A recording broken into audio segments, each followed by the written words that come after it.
See oli siis tänane päev, aga täna 25 aastat tagasi kirjutas Piret Bristol.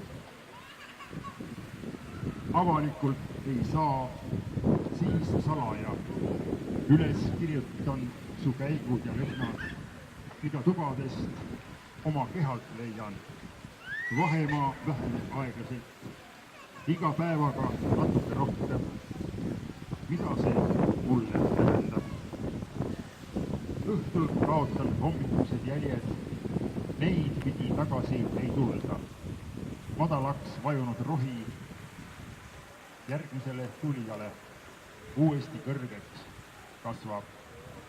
Kes mind armastab, see unustagu, kes liiga lähedal seisis, andeks ei saa. Elu, hektarite kaupa surnud metsa, musti liikumatuid varje, tuules ripendavaid ohvriklinte, öö on ligi, varsti saadab arve. Hirm on tõelisus, sa ära alahinda.